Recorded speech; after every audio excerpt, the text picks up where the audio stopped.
اعوذ باللہ من الشیطان الرجیم بسم اللہ الرحمن الرحیم۔ السلام علیکم ورحمۃ اللہ وبرکاتہ۔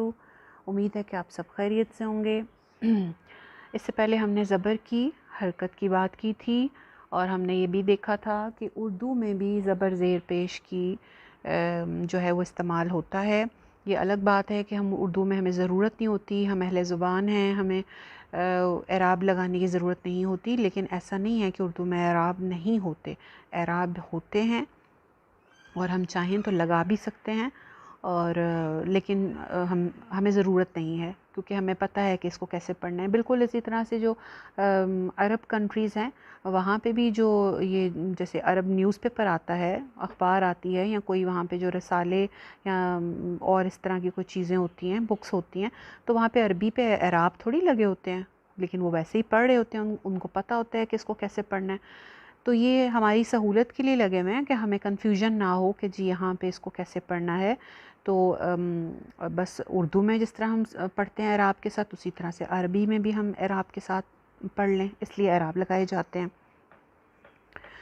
اچھا جی، اب جو آتی ہے بات وہ زیر کی آتی ہے۔ زیر کی ایگزامپلس بھی آپ دیکھ چکے ہیں جو ہم نے اردو میں پڑھی، تلاوت ہے یا اور اس طرح سے جو ورڈز تھے زیر کے ساتھ۔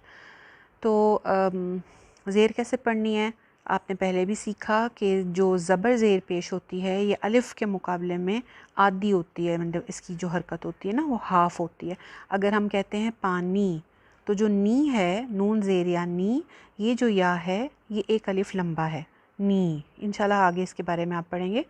تو جب نی کے مقابلے میں جو زیر کی حرکت ہے وہ آدھی ہونی چاہیے، یعنی پانی، نی اگر ایک الف لمبا ہے تو نون زیر اگر اکیلی ہوگی تو کیسے ہوگی؟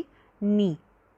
تو اسی طرح سے با زیر بی، تا زیر تی، سا زیر سی، بی تی سی۔ اس کو بی تی سی نہیں کہہ سکتے، با زیر بی، تا زیر تی نہیں کہہ سکتے۔ اگر ہم کہیں گے بی تی تو وہ یا ساتھ ہم ایڈ کر دیں گے، وہ ایک الف لمبا ہو جائے گا، ٹھیک ہے نا؟ تو اس لیے اس کی کنٹرولڈ وائس کے ساتھ بی تی سی۔ اسی طرح جیم زیر جی، حا زیر خی، خوا زیر خی، جی خی خی، بی تی سی جی خی خی، دال زیر دی، زال زیر زی، را زیر ری، دی زی ری، زا زیر زی، سین زیر سی، شین زیر شی، زی سی شی۔ تمام حرکات اسی طرح پڑھنی ہے۔ صی زی، طی زی، ای غی، فی قی کی، لی می نی، وی ہی، ای یی۔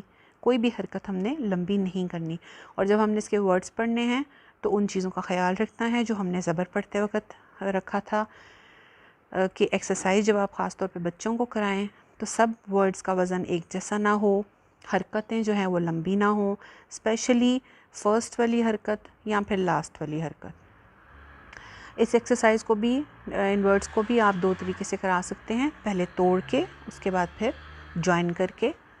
ای بی لی، ای بی لی، ای بی لی نہیں کرنا، لام کی زیر لمبی نہیں ہونی چاہیے۔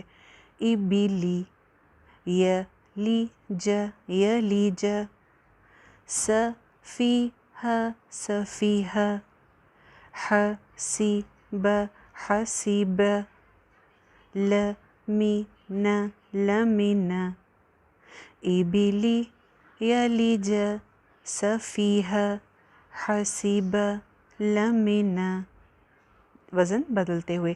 اسی طرح ملکی، فلقی، شہید، رحیم، وسیع، کنٹرولڈ وائس کے ساتھ، ہلکی سی بھی لمبی نہ ہو۔ ملکی، فلقی یہ نہ ہونے پائے، ملکی، فلقی، شہید، رحیم، وسیع، لبث، یئس، صعق، اذن، عمی، کنٹرولڈ وائس کے ساتھ، ٹھیک ہے؟ چلیے اس کو پریکٹس کیجئے گا انشاءاللہ، اور باقی نیکسٹ جو ورڈز ہیں نیکسٹ ایکسرسائز کے ان کو بھی پریکٹس کیجئے گا، ان چیزوں کا خیال رکھتے ہوئے کہ نمبر 1 وزن ایک جیسا نہ آئے، نمبر 2 حرکات لمبی نہ ہوں، نہ درمیان والی، نہ آخر والی، نہ پہلی، کنٹرولڈ وائس کے ساتھ. یا کو جیسے ہم اردو میں آپ نے پانی کا خیال رکھ لینا، اس میں پا بھی آ رہا ہے الف اور نی بھی آ رہا ہے یا کے ساتھ، تو اس کے مقابلے میں زبر زیر پیش کی حرکت کو آپ نے آدھا رکھنا ہے. نی کے مقابلے میں زیر جو ہے وہ آدھی ہونی چاہیے. بس اس چیز کا خیال رکھیے گا. ٹھیک ہے جی. السلام علیکم ورحمۃ اللہ وبرکاتہ.